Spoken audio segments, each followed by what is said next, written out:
Everybody wants to be famous. I understand that completely because I did. Being on air cures everything except obviously, serious terminal diseases. I never ever once got the train home without believing that I was going to be fired the next day. Conversations, an occasional Radio Moment series in which you hear from those who made a difference. Tommy Boyd. I was born in West London in December 1952, and my mum told me just once, some years later, that I was delivered on a mattress in a corridor in a hospital and that she was alone when it happened. But because she was a wartime child, they don't talk about things. And what I found out many years later is that the 3 days before I was born in London was the worst man-made ecological disaster of all time, in which 4,000 people died through inhaling a sulfuric smog. Special filtering bunny basts are the latest weapons devised to combat smog, which last winter killed 4,000... In the days and months after that, some 30 or 40,000 people died. So, piecing that together, I was born on the floor in a corridor. My mum said it was touch and go because there was nobody to help. The hospital was full of people who were dying. And that didn't affect me in any way because I didn't know anything about it. Except when I discovered all that, I was reminded that my mum and dad's generation were not good communicators. They tended to think that any show of fear or grief was unpatriotic, I think. But then, when I was 7, something happened to me that did change my life and I was aware of, which was my younger sister died, and she'd been ill for about 2 years. My parents just went to pieces. My mum in particular was just distraught, and I never saw either of them laugh again. That is the effect that the loss of a child can have on you. What effect it had on me, I don't know, because my parents tried to sort of pretend it didn't happen and didn't talk to me about it. When I was 14, I overheard a conversation between my mum and one of her relatives, in which my mum was explaining that they'd found a neurological condition in my father's family which had killed 2 of his siblings quite young, and that there was a 50% chance that he would develop it, and a good chance that it's what killed my sister, in which case there was a 50% chance that I would develop it, and if I did, I'd have about 18 months to 2 years. So from the age of 14 until I was about 20, 21, I was saddled with this possibility that I could die quite soon. I don't know what effect it had on me, but it did make me realise, in the words of Jim Morrison, that no one gets out of this one alive. 5 to 1, baby, 1 in 5. No one here gets out alive now.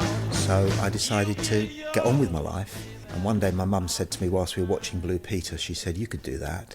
And that's all it took. So I decided, OK, I'm going to do Blue Peter. So I settled down and aimed for that. Well, we'll be back again on Thursday and we'll be having some new bicycles in the studio. See you on Thursday then. Bye-bye. There wasn't much television around at the time, not much radio either. And so anybody and anything that was on television was massive. And there was this character called John Noakes who presented Blue Peter, who was a human being. There were plenty of presenters who acted like presenters, but John was very canny, I think, at coming across as being gauche, full of mistakes. Years later, when I met him, when I was doing the ITV equivalent, Magpie, he gave me a tip. He said, "Do you remember that time when I went to get the cake out of the oven and I couldn't find oven gloves?" He said, "You know why I couldn't find the oven gloves?" I said, "No, go on." He said, "Because I'd hidden them." He said, "Because I knew that what people liked was when it goes wrong."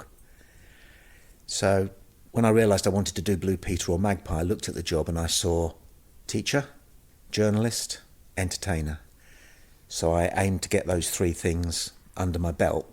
I went straight from school to a shop in Staines where I worked, a Debenhams, where I worked in the toy department at Christmas, and then they found various other jobs for me until I went to America to work in New York with homeless kids, looking to set up a drama theatre for them, and they offered me a green card and said would I stay, but I knew what I wanted to do, so I came back, went to teacher training college in Brighton, discovered that Brighton was one of the cities that had its own local radio station, and they didn't have enough students working on the student programme.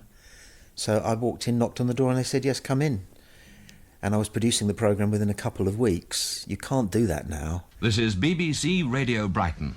Radio Brighton was a small organisation, and it had a very small transmission area. My favourite programme on it was a 10-minute programme on a Wednesday for blind listeners or people who were visually impaired. The presenter said, "And we have a news item. There is a cracked paving stone outside Woolworths in Weston Road." And I thought, that's local radio. That's it in a nutshell. What did I learn at Radio Brighton? I learned how to make a ewer work, how to edit quarter-inch tape, how to write scripts, how to write trailers, how to perform trailers. I also learned that radio stations thrive on factions. I discovered that there was a faction. The newsroom hated the programmes, everyone hated sport, and sport hated everyone. The managing editor hated everyone, and everyone hated him. You had to locate yourself in each of these various factions, and I think in all the radio I've done, I've always been quick to spot the factions, and I think that's one of the skills that nobody talks about, is politics within any radio station, in the industry generally. They had a programme at Radio Brighton which was called Contact, which was a 20-minute once-a-week programme for and about the student population of Brighton, which was quite high, and it was very dull. And I didn't improve any of that because I didn't know enough. You don't go in and start saying, I think we should be a bit more jazzy, a bit more studenty, why don't we play the latest Beatles record, it's funky. I kept a low profile, but at the same time I was picking up tricks, watching things and going, I would do that if I was ever a producer or a presenter. I wouldn't do that if I was ever a journalist or an entertainer. Hello, BBC Radio Brighton. Can I help you? Yes, Mrs. Holmwood, yes.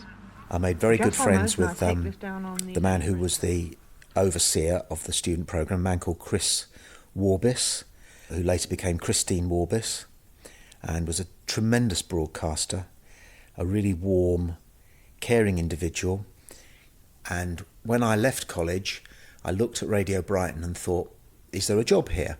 And there weren't any jobs. So a friend of mine called Paul Hollingdale, who was the first voice on Radio 2. Hi there, Paul Hollingdale here, and this is what we'd like to say. Wake up easy, start the day right. He had a business working in broadcasting PR. And he said to me in his inimitable voice, well, there's a film star in London who nobody wants to interview. And the PR people have said to me, help! And they're paying me to send people to interview him. There's no outlet for it. I can't pay you, but if you can sell it, you can keep the money. So I did the interview, and I took it to LBC. I said, could I speak to the arts producer? And 5 minutes later, a dapper, lovely man came up with a rich broadcasting voice, and he said, are you the young man who wants to see the arts producer? And I said, yes, I am. And he took me into his office, and he asked me what my background was in radio. And then after 5 minutes, he said to me, we've just let the arts producer go. Would you like his job? So within 24 hours of leaving full-time education, I had a job with an office and a title on the door, and I was LBC's arts producer. They'd been running about 6 months, and they were firing all the people who they'd hired on big salaries. So I did that job for about 3 weeks, and then they were short in the newsroom, did some producing, gave me an ulcer, literally. I got an ulcer. In the newsroom, everybody smoked, 80 a day. Some people brought in bottles of whiskey and vodka and just put them on these big round console desks that producers all worked around. And if you were having a good day, you would bum somebody's silk cut. Bad day, you would nick somebody's Gaulois. I produced with a guy called Mike Lewis, who went on to be head of Radio 5, who was a really kind mentor. And when you're going from never having done any journalism to doing serious journalism, covering, Northern Ireland and the Middle East, and I needed a lot of help, and he gave me that help. And we used to have to write suggested questions for the presenters. I began to learn how to approach radio from a journalistic perspective as opposed to the magazine perspective, which was the backbone of Radio Brighton.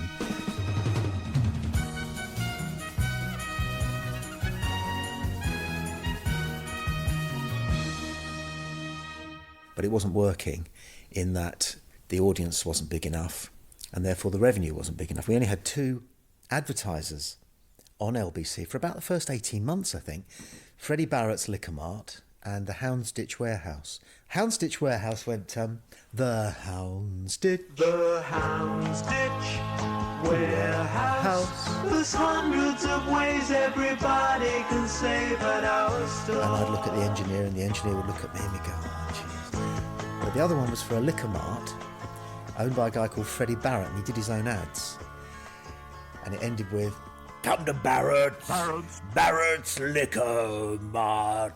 Yeah. A, it drives you nuts. B, you're aware that your employer is not making enough money. So we were frightened for our future.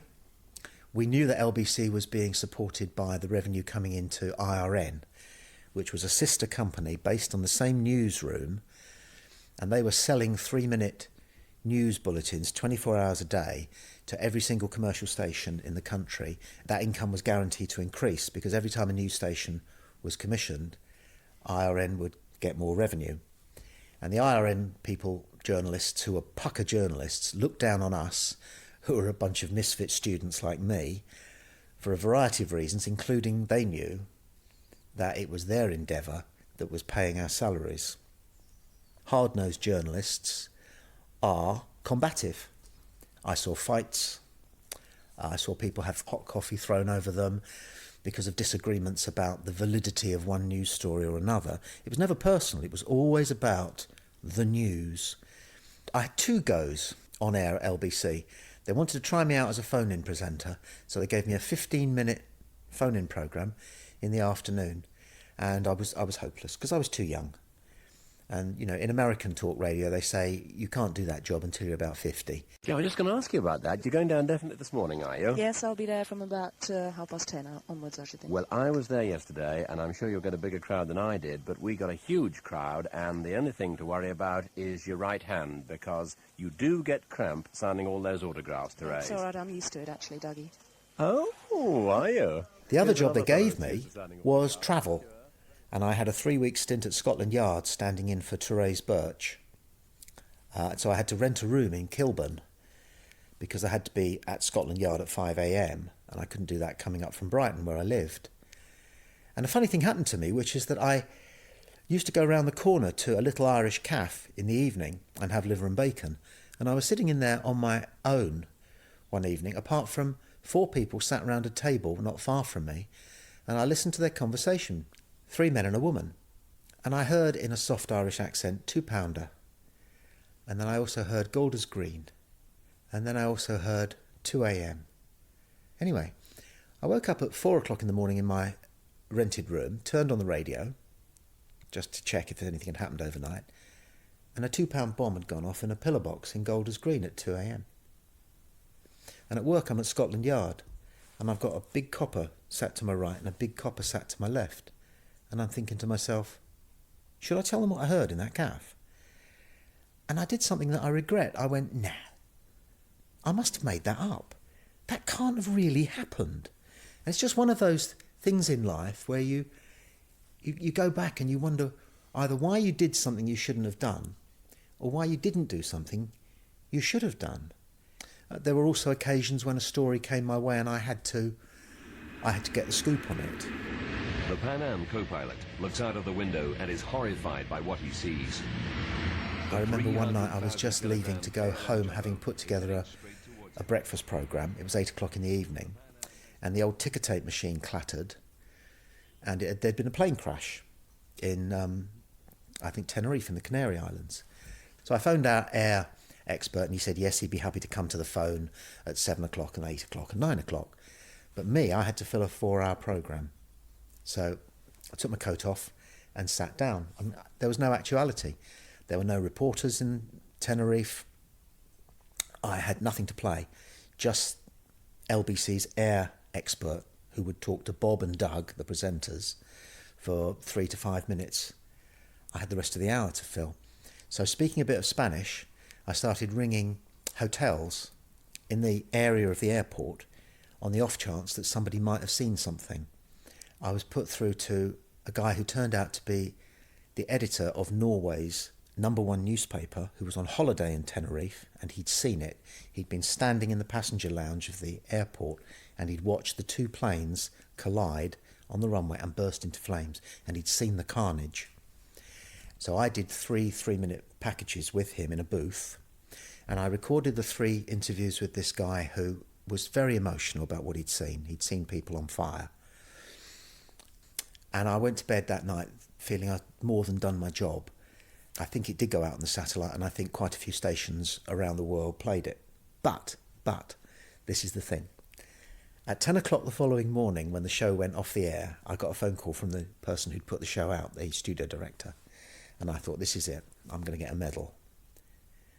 And do you know what he said to me? He said, "Why didn't you edit out the gasps?" And I said, because this is a man who has just seen hundreds of people incinerated in front of his very eyes, and he's reliving it in the telling of the story, and the emotion is just pouring off him, and that's how it should be. And he said, "Well, I think you're just lazy, and don't do it again." This is LBC on 261. Pass it on.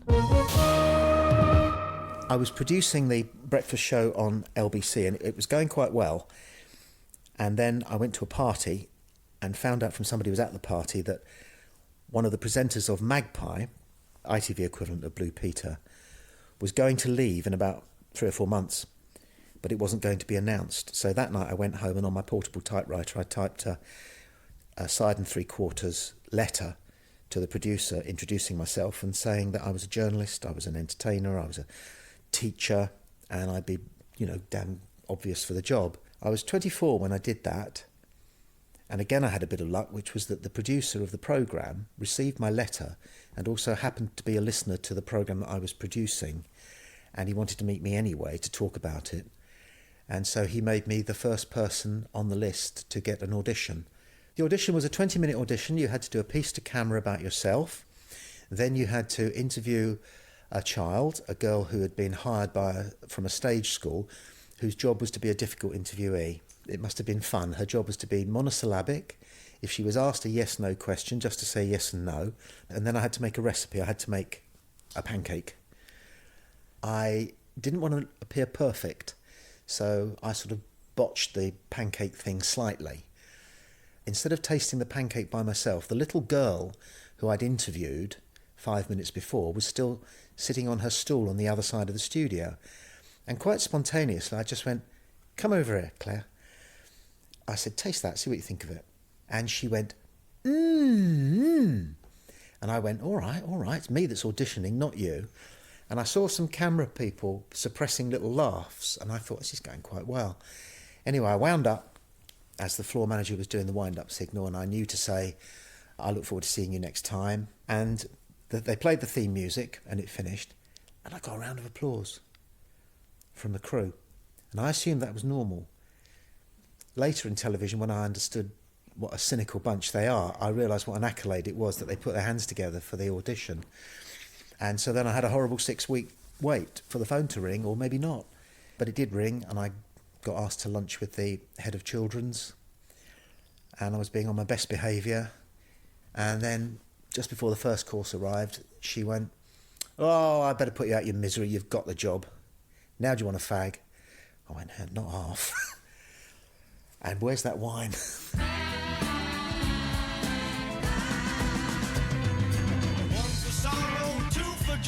Well, Magpie was a theft, and the extremely wonderful and intellectual man called Lewis Rudd, who devised it, an Oxbridge scholar and the youngest ever contestant on the Brain of Britain BBC radio programme, at 14, he knew that there was so much right about the Blue Peter format that he didn't need to change anything. So it was 2 boys and a girl, 3.5 items per show, going out twice a week for around about half an hour. That was the Blue Peter format, and it was simply lifted.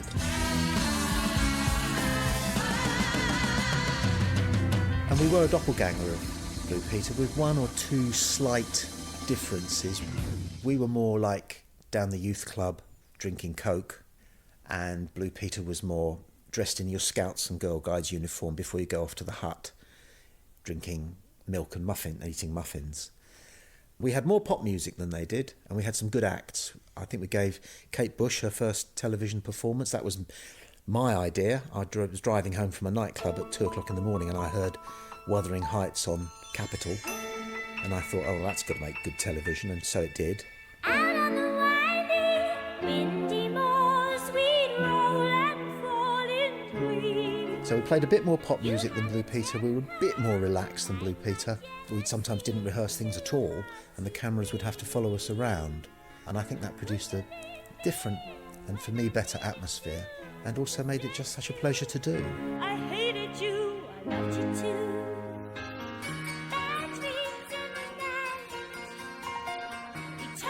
Everybody wants to be famous, and I understand that completely, because I did. Partly because I didn't think I was going to be alive for very much longer, and I wanted to leave my mark. When you suddenly discover that you can't walk down the high street without 90% of the heads turning, when you can't walk into a pub without it going quiet, when waiters are suddenly extremely polite and helpful towards you, it's quite a heady drug.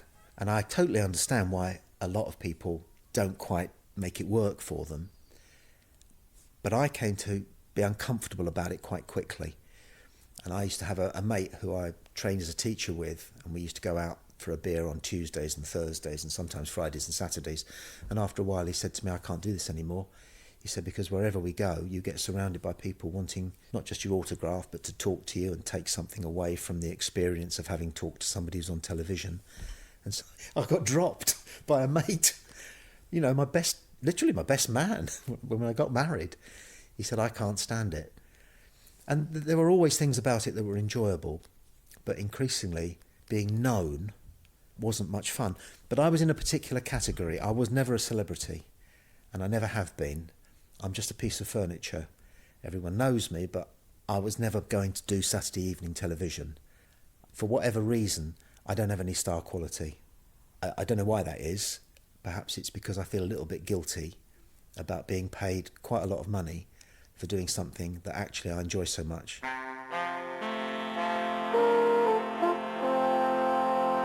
When I got the Magpie job, I guess you'd say I was cute. The hair was a problem because I didn't have a hairstyle, and so the makeup department took me to the King's Road and gave me a haircut. And I looked a bit like a comic character which not many people remember, called Dan Dare. It was a blonde quiff. But my girlfriend, as a present, bought me a perm. And I went to a hairdresser's in Brighton and came out looking like a cross between Leo Sayer and the other Magpie presenter, Mick Robertson, who had naturally frizzy hair. And Mick is an extremely nice, generous guy, and also one of the most talented broadcasters the country's ever had. And he never said a word to me about it. But I know he felt it. Hello, welcome to Tom and Jenny, who are looking very smart. I think you'll agree, no problem. Well, very good. Yes, this actually has something to do with the Empire Rollerdrome, New York, and we'll tell you what that is later on. We might also tell you something about racquetball, which is a new American sport that's come over this country. And in complete contrast, a smashing traditional British recipe. But first... Magpie was taken off the air because it was expensive. The summer holiday films that we used to make going to exotic places like Peru, the budget for that, there was no way we were recouping that in advertising. And we found out that actually it was Benny Hill who was paying for Magpie. And that didn't sit well with the accountants, so they killed it. And I got a phone call almost straight away from LBC saying, OK, well, you're famous now, so we'll let you broadcast. And we're just getting rid of a Sunday night presenter, a man called Jeremy Beadle. And we'd like you to take his slot on. And it has to be quirky and non-news, because it's a Sunday night. So it took me about 6 weeks to deal with people ringing up on air and saying, get off, we want Jeremy Beadle back, which is what always happens. And Beadle was quite an act to follow. A good evening and welcome to Nightline, Sunday, October the 26th. Sounded like that. And I got a phone call from the Royal Variety Club saying, would I be willing to attend the Royal Variety Club Showbiz Awards of the Year And I said, well, yes, thank you very much indeed. And the voice at the other end said, well, that's just as well, because you're not allowed to tell anybody what I'm about to tell you, which is that you've been voted the Independent Radio Personality of the Year. And I was cock-a-hoop. And I couldn't understand it, because I'd only been doing the job for 3 months. And so I decided that I'd probably got the award because I wasn't Jeremy Beadle, who ruffled a lot of feathers. Perhaps Redhead and Timpson, you'd learn a bit from that, how to dress for breakfast radio.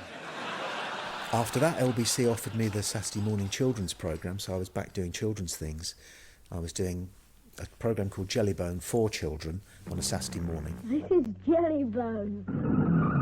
And a late night programme on a Sunday night, which had a big audience of 16 to 24s. So again, I was gravitating back towards children's, and I took an idea to ITV, which was that children like news, but not the way it's packaged. So why don't we turn it into some kind of a quiz format? And they liked that. And so they took it on, and I wrote and presented a programme called What's Happening, which featured commercial radio stations going head-to-head. So you had 4 young listeners from Radio Air in Leeds versus 4 young listeners from a radio station, Bristol or whatever. It was okay.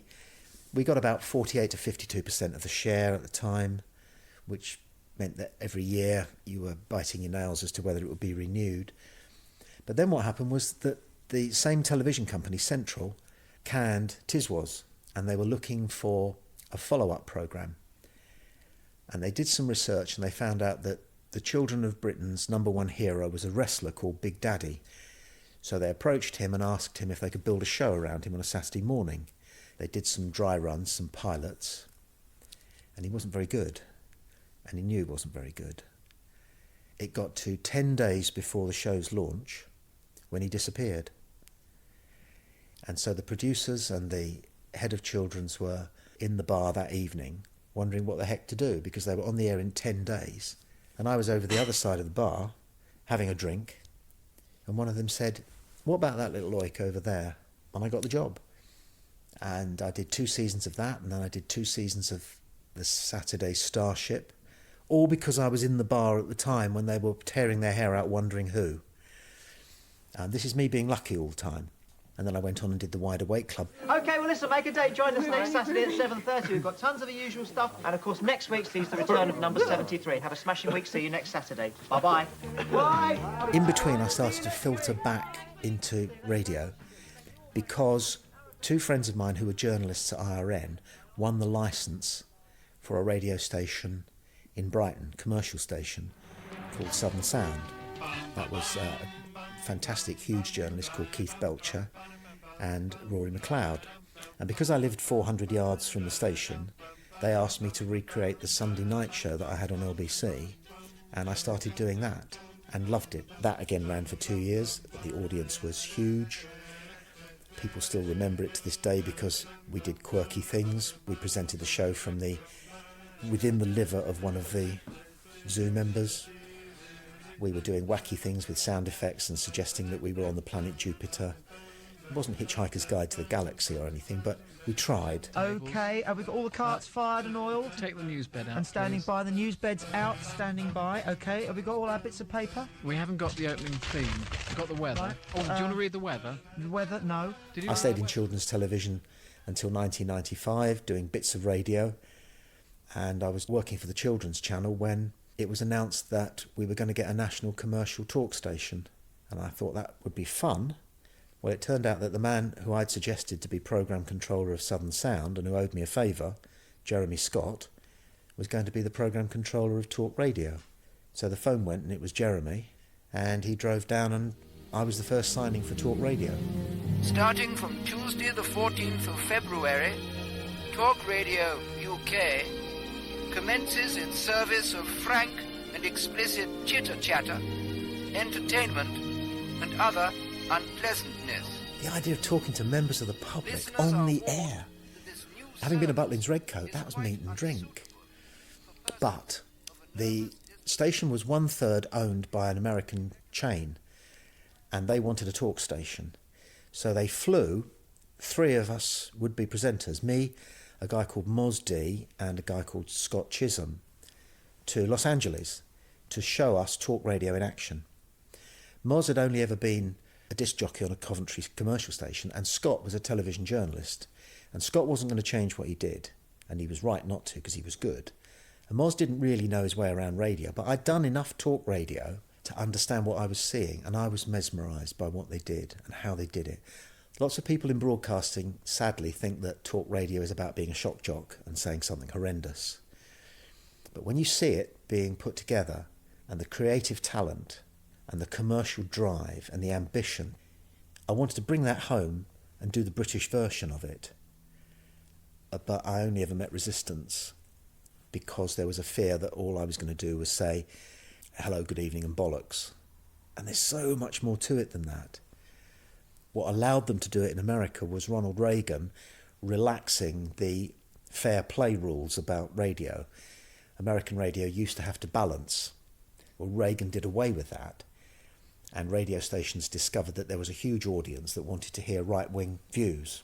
And we don't have the licence to do that in this country. And some broadcasters are still to this day discovering that if you don't balance your views, then Ofcom will come down on you like a ton of bricks. So I think we could do a type of talk radio in this country better than the Americans, but it would have to be non-political. Call Talk Radio UK on 0345 10 53 89. You always felt as though you were standing on a trap door at talk radio. Everybody did. We had 13 programme controllers, programme directors in about the first 2-3 years that we were up and running. Basically, one programme director only altered the furniture. The output at talk radio was, it turned out, an attempt to recreate Radio 5, or 5 Live as it had become. Had a decent audience.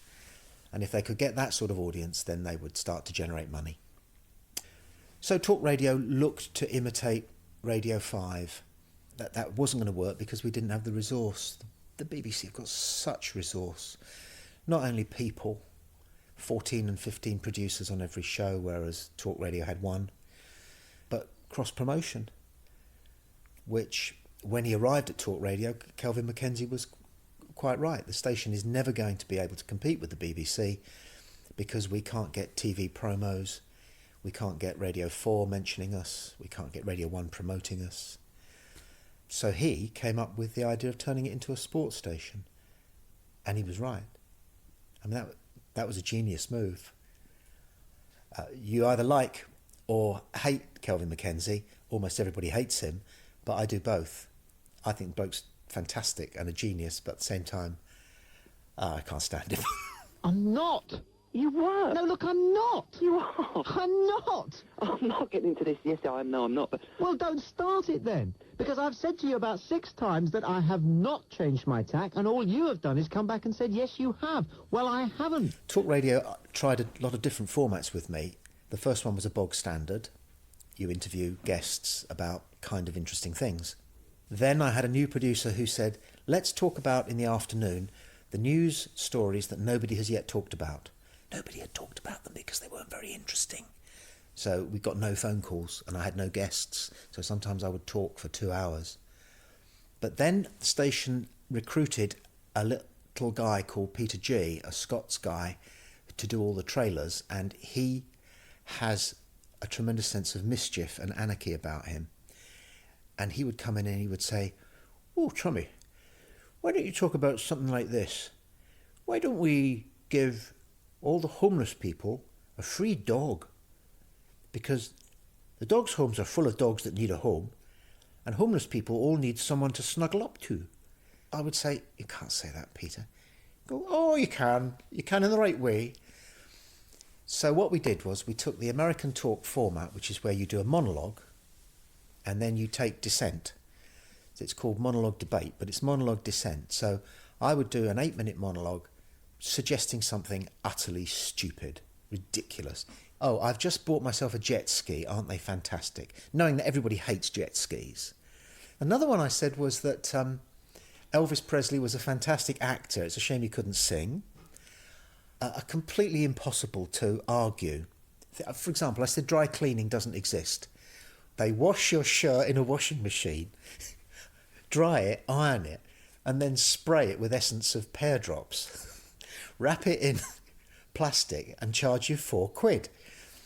And that nearly got into trouble with the dry cleaning industry, except the radio authorities, it then was, wrote back to them and said it was clear that the person was engaging in comedy, not broadcast journalism. I would like to put on record one thing that we did which was so good that it's now illegal, which was, because I was aware that an awful lot of people were listening to the show just to catch me out, their modus was they wanted to get me fired. So I did a monologue that lasted for about 8 minutes about the fact that the German economy and the lifestyle of Germans improved between 1933 and the middle of the 1930s. Then what I did, in the middle of a sentence, I stopped talking. And we played a little bit of audio that sounded like hiss or white noise. And then a pre-recorded announcement said, "We apologise for the break in transmission. Normal service will be resumed as soon as possible." And then there was silence. And I did this for about 2 to 3 minutes, which is quite brave.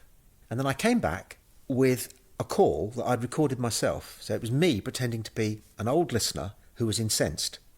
So I was saying, using telephone quality, "I cannot believe what you have just broadcast. To me it is the most vile, appalling and disgusting series of views that I have ever... And I shall be writing not only to your employer but to the radio authority and... And I said, "Well, you're entitled to your views," and I went to a commercial break. When we came back from the commercial break, I said, "I have to apologise. Apparently one of our transmitters went down. We have 13 transmitters.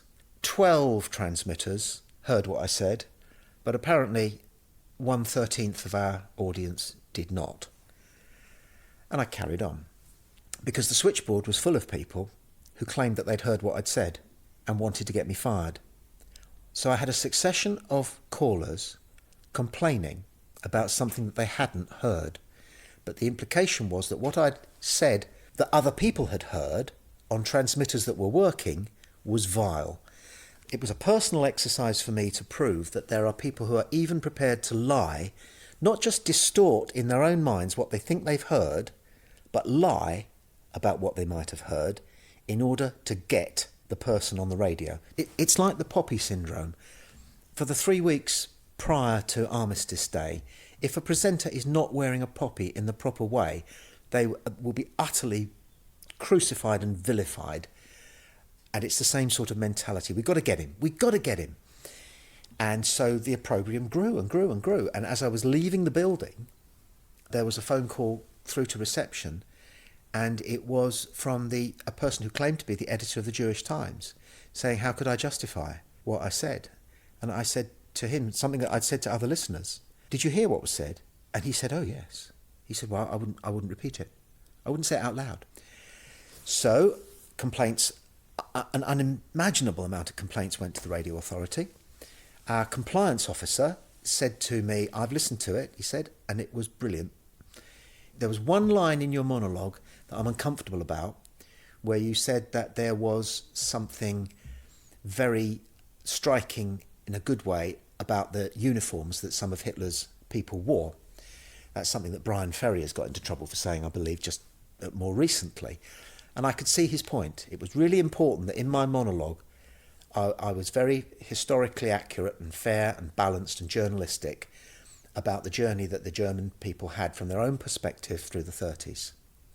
But that didn't stop some people hoping, really hoping, that I'd said something that was going to get me fired. And the radio authority came back and said, "You did not say anything that was in any way illegal or unacceptable or should not have been broadcast. That said, we are making moves to make sure that nobody is ever allowed to pull a stunt like this again." And I can see why they wanted to do that. But I can also say that I was pleased that I did what I did on that occasion for my own reasons, and so that I could use that in future occasions when I said something that the bosses would say, "You shouldn't have said that.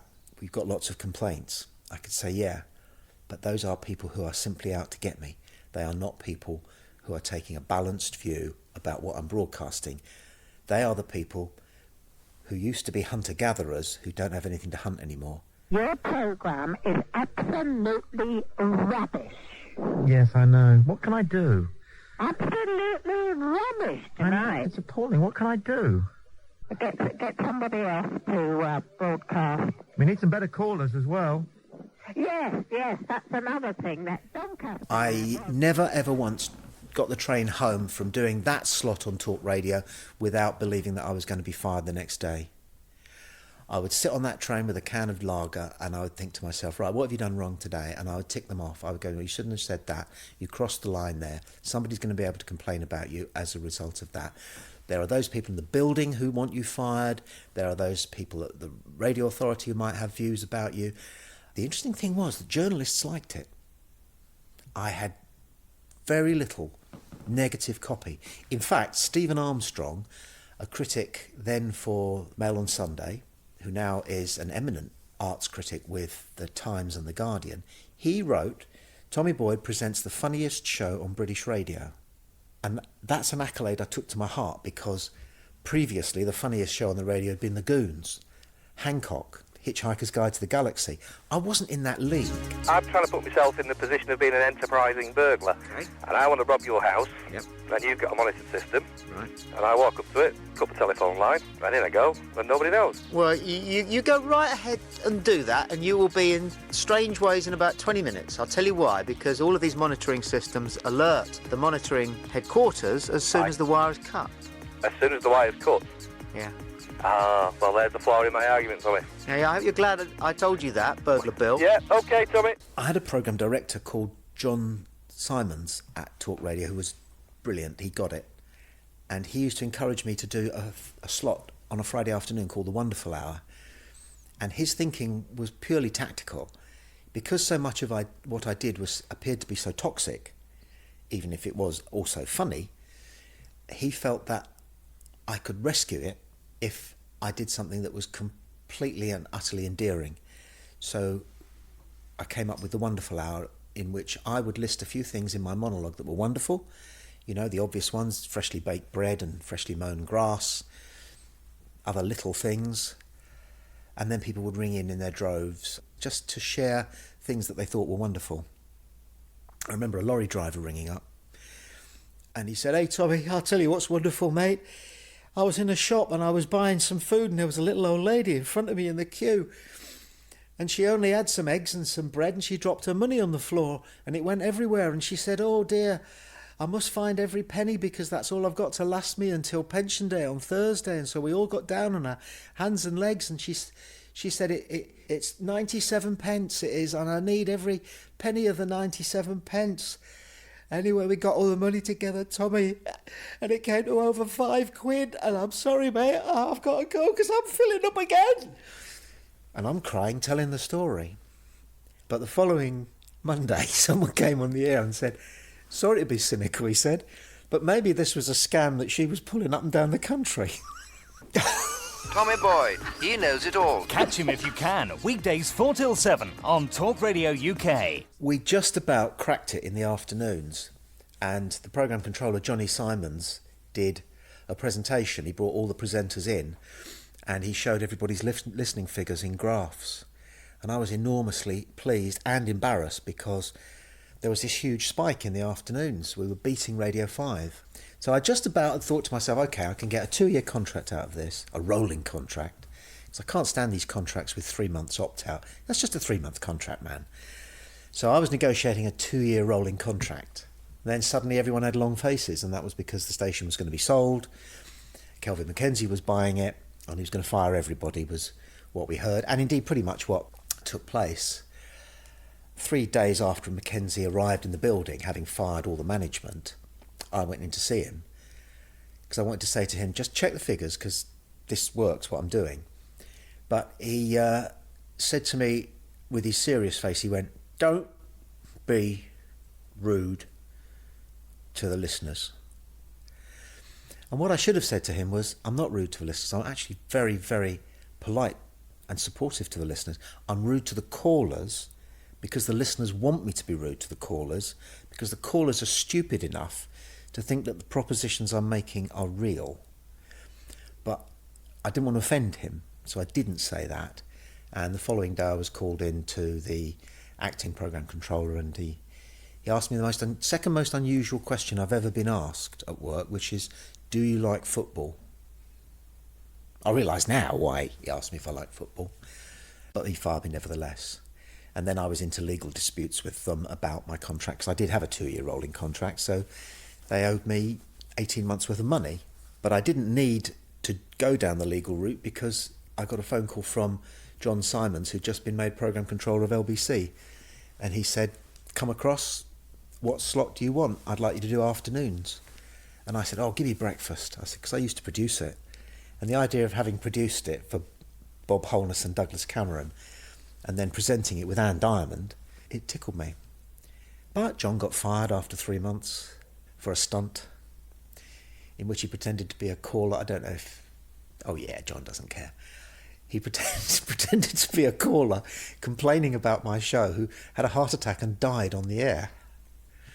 So I saw out my 6-month contract and went back to Talk Sport. No, and repeating yourself isn't... No, I just said to you that I wasn't repeating myself, Tommy. Can you lift it? Look, your problem is you're boring. Yeah, I know I'm boring. Well, then go away and bore another radio station. At Talk Sport, there was now a man in charge who I almost fell in love with. He's such a great figure called Bill Ridley. Everyone loves Bill. And Bill said to me, Tommy, we've got to get you everywhere on the station. We've got to get you on breakfast or mid-morning or mid-afternoon. And he came up with this format where I was, right across the station. From having been fired for being appalling, now I was the flavour of the month, year. He managed to put together a Friday, Saturday, Sunday night slot for me, where I had to come up with new formats yet again. And I came up with talking about wrestling in the evening on a Saturday, which proved to be ludicrously successful. We were getting more phone calls about wrestling than the football phoning which preceded it, which irked and confused a lot of traditionally minded people. And on a Sunday night, I came up with a format which ended up being called the Human Zoo, which was where we let the phone operators have the night off and calls would come to air unscreened. And the reason I came up with that idea was because in order to find out what the experience was like for a caller, I used to phone-in shows, and I found myself getting nervous. Nervous of having to explain to a phone screener what I wanted to talk about, and then nervous not knowing when I was going to be on. And I honestly found my pulse rate going up. So I came up with this idea of just letting the calls come, and if they said, a swear word, I'd dump them and that wouldn't be a problem. They never did.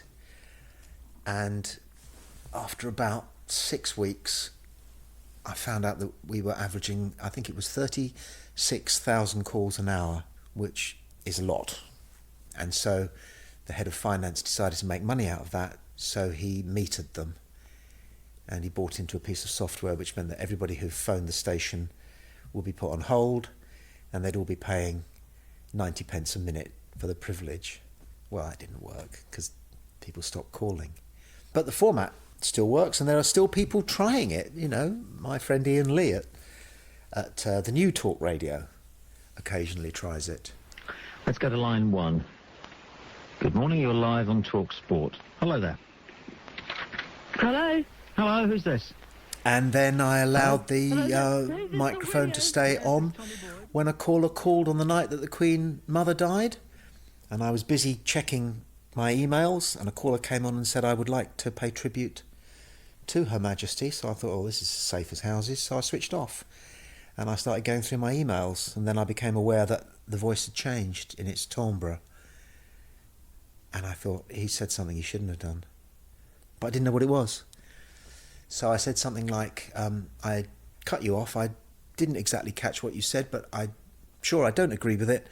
But I suppose you have the right to say what you say.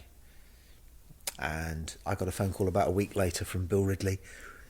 Bill has a sacking voice. He's normally very avuncular, but when he's sacking you, it sounds like this. We have located the audio in question. A caller said that the royal family should be put up against a wall and shot. Your response was that he was entitled to that view. I'm afraid we're going to have to let you go. And so I went. Tommy Boyd on BBC Southern Counties Radio. And then the phone rang, and it was BBC Southern Counties Radio saying, what are you doing? And so I did a couple of years flitting between Brighton and Guildford, which were their two bases at the time, back at what was a much bigger version of BBC Radio Brighton, because it covered much of the south of England. But again, there were factions. I wanted to do the shows just from Brighton, and I was told I couldn't do that because for political reasons I had to do 3 shows from Guildford and 2 shows from Brighton, which was very bitty because it meant I had different production teams, there was a different environment, the desks were slightly different. And then again I found out there were factions within the building. You see, some things are baked into the brickwork, and you can come back to a radio station 30 years, 40 years later, and certain things are still going on.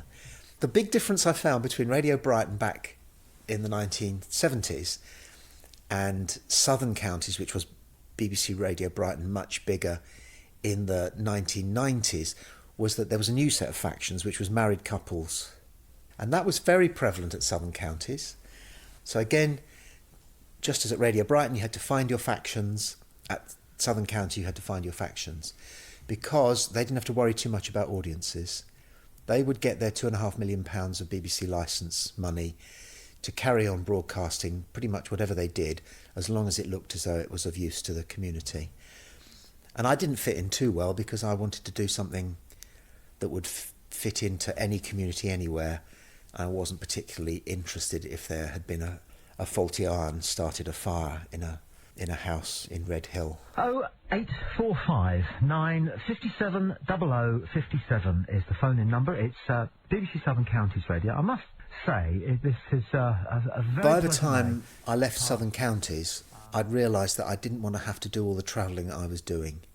So I found out that there was a company making internet radio that was only about 10 or 15 minutes by car from where I lived, and I went to work for them. And that was a company called Play Radio. And I had about 6 months of very enjoyable work. They're building towards doing a proper talk radio station where we would be able to do the things that American talk radio does. Being internet, it was subject only to the law of the land, pretty benign and foggy back then. Now, live from the south coast of England, the Tommy Boyd Show, only on Play 2 UK. But between now and 10 o'clock, it's Global News Talk with myself, Tommy Boyd. And that job dried up. I got approached by a company in Southampton, which is close enough to where I lived, to do a show for a station called Original, and I took that on the basis that if they're called Original, they must want me to do something original. So again, I'm going to have a chance to be funny, but in actual fact, it was another commercial radio station playing. They wanted to play 3 hits in a row and then Traffic and Travel. And that took me up to a few years ago when I realised that if I was prepared to settle for drinking box wine, I didn't have to work again. And so I kind of stopped. And then I got a phone call out of the blue, and he said, "My name's Denny Morris. You won't remember me, but when I was a kid, I was so keen on getting into radio, I kept bothering you for advice. And one day I said, can I come and see you at your home? And I spent all day in your house talking about radio, and you made me lunch, and I had a wonderful day. And I said, yeah, okay, where's all this going? He said, well, I'm now the programme controller of Talk Radio. The reason I'm ringing is because I think you're kind of okay, and I'd like to offer you some work. That appealed to me enormously. So at this moment of talking out loud, that's what I do. Bits and pieces with Talk Radio. And love it. Absolutely love it. We thought that there are as many women's loos as there are men's loos, but that women take about 5 times as long as men. And I've enjoyed bits and pieces of everywhere I've been, because there's always some people who are immensely rewarding to work with. You just have to go around the workplace and find them and make friends with them. You influence the people you work with far more than the people who listen to your work. You've come and gone in their life outside of the show that you're doing. Whereas with your colleagues, you're with them for 8 hours a day, 5 days a week. You can get to care about the difficulties that they're having. You can support them in that. Where was I happiest? Possibly whenever and wherever I felt that I was being of use to colleagues who I was treating as friends. The unhappy bits of my broadcasting, I suppose, are connected to the fact that somebody once told me I was the most fired man in British radio. And that always was a problem because I have a wife and children to support and a mortgage to pay, and putting bread on the table was always a concern. I never felt as though I had enough money to be off for a year, which is always a danger if you're going to be fired. So the unhappy times really were when I sensed that I was going to be fired again. It never damaged what I did on air, I don't think, because, as I said, the red light is such a potent drug that it eases all fears, because it's now just you and the audience. So you don't worry too much about the daft boss who's just come in who wants to sweep clean, or the new programme controller who thinks that because you make it look effortless, it must be. And he knows a kid down at the local Tesco's stacking the shelves who's got a great personality, so let's give him Tommy Boyd's slot. That's happened. That is why you got the sack. I hope to God I did. That's why you got the sack from the other radio station. Right from the off, I think my back was put up against people who don't broadcast but are in positions of authority over broadcasters, because way back at Radio Brighton there was a station manager who would stop people on the stairs and tell them anything negative he could think about saying, to do with what they were wearing or something that they'd done on the radio. Oh, I didn't like that, mate. Can you not do that again? If you're expecting negative comments from management, it can tarnish what you're doing on the radio, and you have to somehow get them out of your head. I worked for one guy at Talk Radio who made sure everybody knew that he had a small transistor radio on his desk and it was tuned to Talk Radio all day long, and he would hear everything that everybody was doing. And one day he grabbed me and pulled me in and said, your language. He said, did you say bleeding? I said, well, no, I said something like bleeding, but I think I said bleedin', which I said you will hear at this moment in time, that is colloquially a marginally acceptable, what once was a swear word. I said, and you have to do it sometimes in order to be as entertaining as possible. And he said, well, I'm going to ban it. So I said, okay. I said, could you do me a list of all the words that are banned? And I was genuinely interested in reading the list. I said, there must be about 90 of them, and then we'll know where we stand. And he never did. Of course, he couldn't. It's impossible. If it was a seesaw, I would say 99% of the things that I've heard are, don't do that. Can you not do this? That doesn't work. But every so often a station manager will say, that was good. Can you do more of that? I worked for one programme controller called Jason Bryant at Talk Radio, and I wasn't sure whether Jason got it or not. And I used to go and see him every so often, sometimes every day, just to make sure that he was happy before I went on air. And I remember 3 or 4 days into this, Jason just looked at me and he said, Bridges, we're messing with God's plan. And I thought, he gets it. And I did it. I did it that afternoon. I said, we shouldn't build bridges. God put reasons and valleys on this planet for a reason. To separate us, to keep us apart, to keep warring factions from apart. We build bridges, we build tunnels. What are we doing? But the main thing was, I knew I was working for someone in management who was on my side, who got it. And that enabled me to, I think, perform better and come up with even better ideas. When you know that a programme controller or a station manager doesn't get it, well, you feel as though you're standing on that trapdoor. Being on air cures everything, except obviously, serious terminal diseases. You can feel depressed and the red light comes up and you feel fine. You can have a cold, but when the red light comes on, you've got to talk until 12 minutes past the hour. So what you have when you're broadcasting is order, and that's what we all seek in life, and the lack of it is what causes most of us to be sad a lot of the time. One of my heroes in broadcasting is Steve Wright, because that man must have the most fantastic iron resolve to do such a fantastic show as he does every day, and then repeat it the following day, and then repeat it the following day. I couldn't do that for about 10 days without climbing the walls. And in many ways, he's the best broadcaster we've got at the moment, in my view.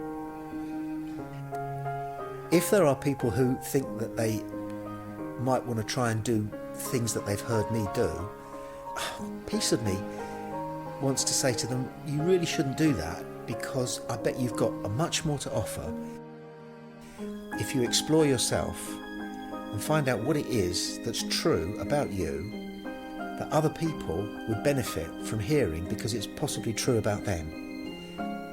And I've only just stumbled on it in the last few seconds, that over the last 40 years, without quite knowing it, that's possibly what has motivated me. So if having this opportunity to talk about myself and what I've done has been of no benefit to the listener, it's been quite beneficial to me. And I would think that if I was in therapy, and I have had my moments, I think this 45 minutes or 50 minutes would probably have cost me about 360.